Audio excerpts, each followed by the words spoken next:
que le sentiment, Mathieu, c'est la fierté malgré la défaite qui prédomine là maintenant? Oui, clairement, c'est la fierté de jouer dans un aussi beau stade, le stade des Alpes, d'arriver à regrouper 4000 personnes, il me semble, une D1. On a senti tout au long de la semaine de l'engouement, de la ferveur qu'il y avait autour de ce match. Tous les bénévoles, le staff, les joueurs, je pense que tout le monde a rendu une très belle copie. Et donc on est très fiers de ce qui vient de se passer cet après-midi. Racontez-nous un peu déjà juste les premiers pas aussi, juste de se mettre un peu dans la peau d'un club pro, la reconnaissance dans un grand stade, et puis le match en soi, comment vous l'avez ressenti tout ça?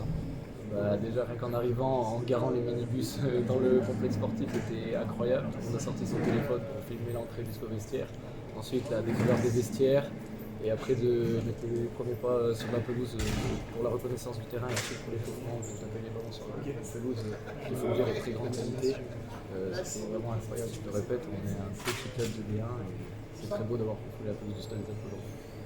Vous perdez 2-0 en prenant 2 buts à la toute fin de chaque mi-temps. Ça peut presque vous donner des regrets d'avoir pris ces buts au plus mauvais moment. Honnêtement, on ne peut pas avoir de regrets quand on voit qu'on arrive à justement perdre que 2-0, j'ai envie de dire, contre le National 2.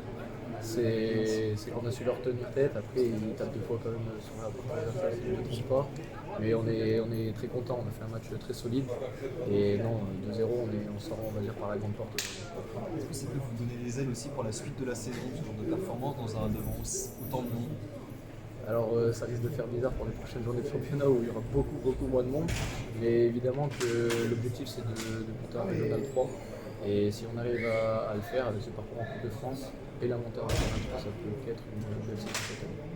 À la fin du match, vous avez une aide d'honneur de vos adversaires, le clapping avec vos supporters. Alors Cessin est éliminé, on ne peut pas dire le contraire, mais Cessin est presque gagnant aujourd'hui. C'est ça, c'est la communion, comme j'expliquais tout à l'heure, avec le public, avec les bénévoles qui ont organisé l'événement, le staff.